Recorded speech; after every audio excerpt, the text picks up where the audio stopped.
بسم اللہ الرحمن الرحیم اللہم صلی علی محمد وعلی آل محمد کما صلیت علی ابراہیم وعلی آل ابراہیم انک حمید مجید اللہم بارک علی محمد وعلی آل محمد کما بارکت علی ابراہیم وعلی آل ابراہیم انک حمید مجید۔ بسم اللہ الرحمن الرحیم۔ السلام علیکم ورحمۃ اللہ وبرکاتہ۔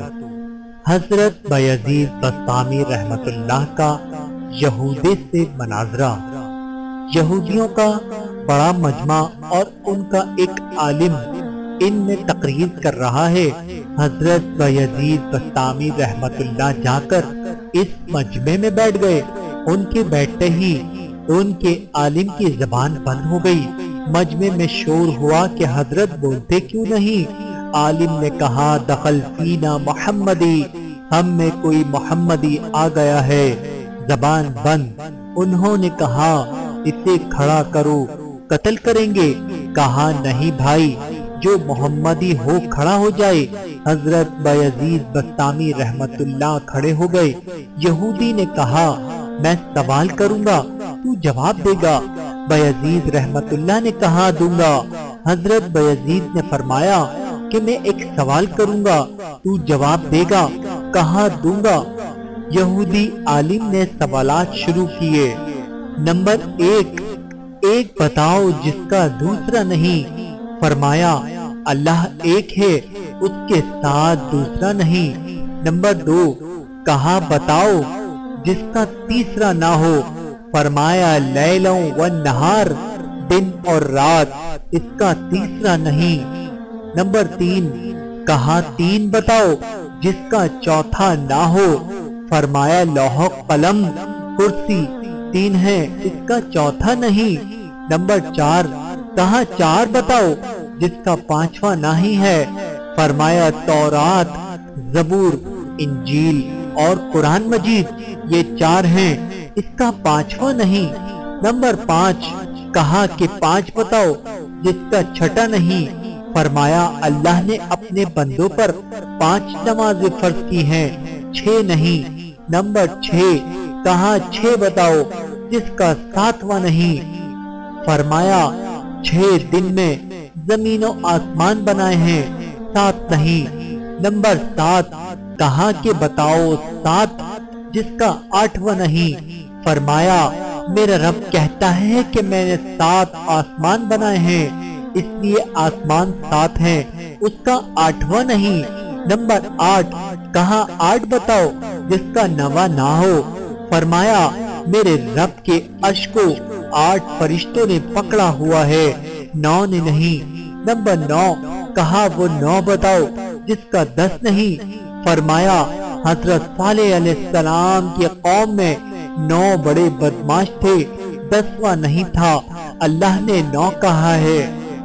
نمبر 10 کہا وہ 10 بتاؤ جس کا 11واں نہیں۔ فرمایا حج میں کوئی غلطی ہو جائے تو اللہ نے ہم پر 7 روزے وہاں رکھنے اور 3 گھر پر رکھنے کو کہا، یہ 10 ہیں، 11 نہیں۔ نمبر 11 بتاؤ وہ 11 ہیں، 12 نہیں۔ فرمایا حضرت یوسف علیہ السلام کے 11 بھائی تھے، 12 نہیں۔ نمبر 12 کہا وہ 12 بتاؤ جس کا 13 نہیں۔ فرمایا سال میں اللہ نے 12 مہینے بتائے، 13 نہیں۔ نمبر 13 کہا وہ 13 بتاؤ جس کا 14 نہیں۔ فرمایا حضرت یوسف علیہ السلام نے اپنے باپ سے کہا کہ میں نے 11 ستارے دیکھے، ایک سورج دیکھا، ایک چاند دیکھا جو مجھے سجدہ کر رہے ہیں، یہ 13 ہیں، 14 نہیں۔ نمبر 14 کہا وہ بتاؤ کیا چیز ہے جس کو خود اللہ نے پیدا کیا، اس کے بارے میں خود ہی سوال کیا۔ فرمایا حضرت موسیٰ علیہ السلام کا ڈنڈا اللہ کی پیداوار ہے، لیکن خود سوال کیا اے موسیٰ تیرے ہاتھ میں کیا ہے۔ نمبر 15 کہا کہ بتاؤ سب سے بہترین سواری کیا ہے۔ فرمایا گھوڑا۔ نمبر 16 کہا کہ بتاؤ سب سے بہترین دن۔ فرمایا جمعے کا دن۔ نمبر 17 کہا کہ بتاؤ سب سے بہترین رات، فرمایا لیلۃ القدر۔ نمبر 18 کہا کہ بتاؤ سب سے بہترین مہینہ، فرمایا ماہ رمضان المبارک۔ نمبر 19 کہا کہ بتاؤ کون سی چیز ہے جس کو اللہ نے پیدا کر کے اس کی عظمت کا اقرار کیا، فرمایا اللہ نے عورت کو مکار بنایا اور اس کے مکر کا اقرار کیا۔ عورت کا مکر بڑا زبردست ہے۔ حضور اکرم صلی اللہ علیہ وآلہ وسلم نے فرمایا کہ میں نے نہیں دیکھا کہ بڑے سے بڑے عقل مند کے قدم اکھاڑنے والی ہو اور کوئی چیز نہیں ہے سوائے عورت کے بڑوں کے عقل پر پردہ ڈال دیتی ہے۔ نمبر 20 کہا بتاؤ وہ کون سی چیز ہے جو بے جان مگر سانس لیتی ہے، فرمایا میرا رب کہتا ہے کہ مجھے صبح کی قسم جب وہ سانس لیتی ہے۔ نمبر 21 کہا بتاؤ کہ وہ کون سی 14 چیزیں ہیں جنہیں اللہ پاک نے اطاعت کا حکم دے دیا، ان سے بات کی، فرمایا 7 زمین 7 آسمان۔ اللہ نے 7 زمینوں 7 آسمان بنائے اور ان 14 کو خطاب فرمایا کہ میرے سامنے جھک جاؤ، تو ان 14 کے 14 نے کہا کہ یا اللہ ہم آپ کے سامنے جھک رہے ہیں۔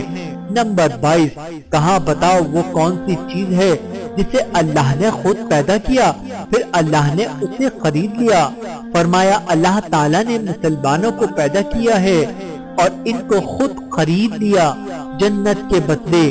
ارے مسلمان، اللہ کی قسم نہ تو بیوی کا ہے، نہ تو بچوں کا ہے، نہ تو نجات کا، نہ تو صدارت کا ہے، نہ تو حکومت کا ہے، نہ تو کسی جماعت کا ہے، تو اللہ اور اس کے رسول کا ہے۔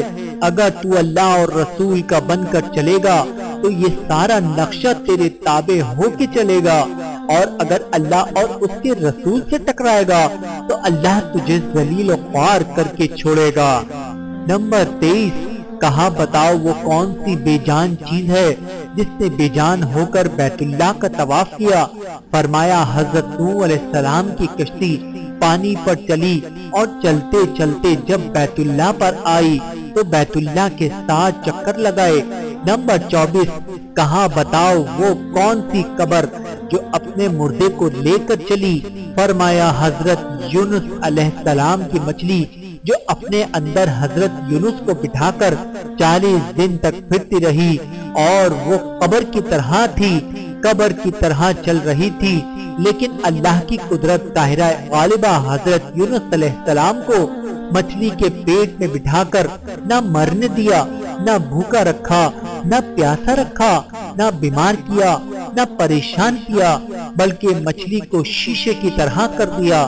حضرت یونس علیہ السلام مچھلی کے پیٹ میں بیٹھ کر سارے دریا کا تماشا دیکھتے، اندر سے باہر کا منظر دیکھتے، مچھلی کا ایک ہی معدہ ہے، اس میں غذا بھی آ رہی ہے، لیکن حضرت یونس علیہ السلام امانت ہیں، آرام سے بیٹھے ہیں، معدے کی حرکت حضرت یونس علیہ السلام کو تکلیف نہیں دے رہی، لیکن مچھلی کی غذا بھی کھائی جا رہی ہے۔ حضرت یونس علیہ السلام امانت بن کر بیٹھے ہوئے ہیں۔ نمبر 25 کہا بتاؤ وہ کون سی قوم ہے جس نے جھوٹ بولا پھر بھی جنت میں جائے گی، فرمایا حضرت یوسف کے بھائی۔ حضرت یوسف علیہ السلام کے بھائی شام کو آئے اور بکری کا خون کرتے کے اوپر مل کر آئے اور جھوٹ بولا۔ حضرت یوسف علیہ السلام کو بھیڑیا اٹھا کے لے گیا، لیکن حضرت یعقوب علیہ السلام کے استغفار پر اور ان کی توبہ کرنے پر اللہ انہیں جنت میں داخل فرمائیں گے۔ نمبر 26 کہا بتاؤ وہ کون سی قوم ہے جو سچ بولے گی پھر بھی جہنم میں جائے گی، فرمایا یہودی اور عیسائی ایک بول میں سچے ہیں۔ یہودی کہتے ہیں عیسائی باطل پر ہیں اور عیسائی کہتے ہیں کہ یہودی باطل پر ہیں، اس میں دونوں سچے ہیں، اس میں لیکن دونوں جہنم میں جائیں گے۔ اس کے علاوہ تو اور بھی بہت سوالات ہیں، لیکن وقت بہت ہو گیا اس لیے باقی کو چھوڑ رہا ہوں۔ اب حضرت بایزید رحمت اللہ نے فرمایا کہ اب میرا بھی ایک سوال ہے، میں صرف ایک سوال کروں گا، جواب دو گے؟ کہاں دوں گا؟ فرمایا مجھے بتا دے جنت کی چابی کیا ہے۔ یہودی عالم خاموش ہو گئے تو نیچے مجمع سے لوگوں نے کہا کہ بولتے کیوں نہیں؟ تم نے سوالوں کی بوچھاڑ کر دی اور وہ ہر ایک کا جواب دیتا رہا اور آپ ایک کا بھی جواب نہیں دے رہے۔ کہنے لگا جواب مجھے آتا ہے مگر تم مانو گے نہیں۔ یہی آج ہم کہتے ہیں کہ جناب مجھے سارا پتا ہے، تو مانتے کیوں نہیں؟ کہتے ہیں کیا کریں، مجبوری ہے، اسی مجبوری کو توڑنے کے لیے کہتے ہیں کہ اللہ کے راستے میں نکلا جائے۔ یہودی عالم نے کہا جواب تو مجھے آتا ہے، تم مانو گے نہیں؟ کہنے لگا اگر تو کہے گا تو ہم مانیں گے کہ جنت کی چابی تو محمد رسول اللہ صلی اللہ علیہ وآلہ وسلم ہے۔